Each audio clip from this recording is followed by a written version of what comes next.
అందరికీ నమస్కారం. నేను doctor Shravani Reddy, interventional pulmonologist and sleep specialist Medicover hospitals Nellore. మనం మెడికవర్ హాస్పిటల్లో అడ్వాన్స్డ్ ఇంటర్వెన్షనల్ పల్మనాలజీ ప్రొసీజర్స్ అంటే ఏదైతే ఈబస్ కానీ, ఎయిర్వే స్టెంటింగ్ కానీ, బ్రాంకోస్కోపీ లాంటి అడ్వాన్స్డ్ ప్రొసీజర్స్ అన్నీ ఏవైతే సిటీస్లో ఎక్కువ చేస్తారో అవన్నీ కూడా మనం మెడికవర్ హాస్పిటల్లో సేవలు అందిస్తున్నాము.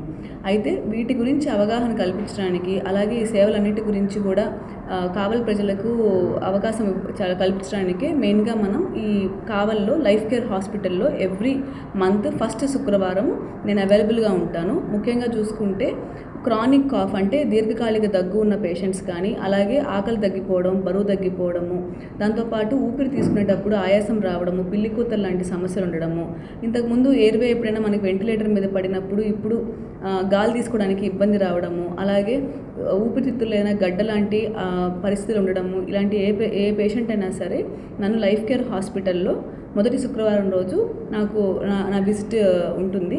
సో వీటన్నిటి గురించి కూడా ఈ అడ్వాన్స్డ్ ప్రొసీజర్స్లో ఎక్కువ సిటీస్కి వెళ్ళకుండా మెయిన్గా మన నెల్లూరులోనే మనకి ఈ ప్రొసీజర్స్ జరిగే అవకాశం ఉంటుంది. సో వీటన్నిటి గురించి కూడా వినియోగించుకోవాలని కోరుకుంటున్నాం. గుడ్ మార్నింగ్ అండి. నేను డాక్టర్ దీప్తి, సర్జికల్ ఆంకాలజీ. ఇప్పుడు మనం ఎందుకు సమావేశమయ్యాము అంటే క్యాన్సర్ గురించిన అవగాహన కోసం.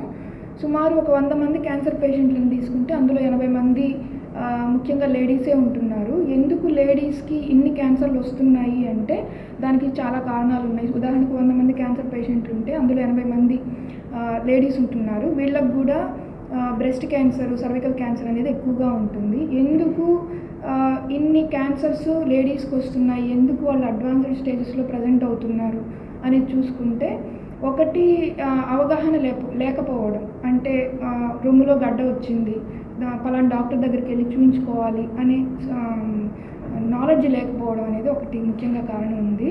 క్యాన్సర్ గురించిన లక్షణాలు తీసుకుంటే ఉదాహరణకు రొమ్ము క్యాన్సర్ తీసుకుంటే తొలి దశలో ఉండే రొమ్ము క్యాన్సర్లు ఎలా ఉంటాయంటే నొప్పి లేని గడ్డలుగా మాత్రమే ప్రజెంట్ అవుతారు. స్టేజ్ పెరిగే కొద్దీ ఇవి వేరే అవయవాలకు పాకే కొద్దీ లక్షణాలు అనేవి మారుతూ ఉంటాయి. ఉదాహరణకు ఊపిరితిత్తులు పాకినప్పుడు ఆయాసం రావడము, లివర్కి పాకినప్పుడు జాండీస్ రావడము, ఆకలి తగ్గిపోవడం, బరువు తగ్గిపోవడము, ఇలాంటివి చూడవచ్చు. అదేవిధంగా సర్వికల్ క్యాన్సర్ తీసుకున్నప్పుడు వెజినల్ డిశ్చార్జెస్ అంటే ఫౌల్ స్మెల్లింగ్ వెజినల్ డిశ్చార్జెస్ అంటే దుర్వాసనతో కూడిన స్రావాలు రావడము, లేదంటే పొత్తి కడుపులో నొప్పి రావడము, మూత్రం వెళ్ళడానికి ఇబ్బంది రావడము, ఇలాంటి లక్షణాలు ఉంటాయన్నమాట.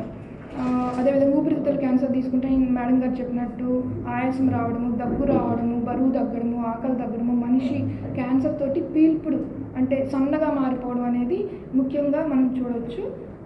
ఇవి కాకుండా వేరే వేరే క్యాన్సర్కి ఇతర లక్షణాలు ఉంటాయి. ఇవి ప్రైమరీ ఫిజిషియన్ దగ్గరికి వెళ్ళినప్పుడు ఏమాత్రం అనుమానం వచ్చినా దగ్గరలో ఉండే ఫిజిషియన్ కానీ, లేదంటే దగ్గరలో ఉండే సర్జన్కి కానీ చూపించినప్పుడు వాళ్ళు ఐడెంటిఫై చేసి దానికి సంబంధించిన నిర్ధారణ పరీక్షలు, ఎలాంటి ట్రీట్మెంట్ ఇవ్వాలనేది మనం డిస్కస్ చేయొచ్చు. దీనికి సంబంధించిన లక్షణాలు ఇవన్నీ మనం ఐడెంటిఫై చేయడానికి నేను లైఫ్ కేర్ హాస్పిటల్ ప్రతి 4వ శనివారం అవైలబిలిటీలో ఉంటాను.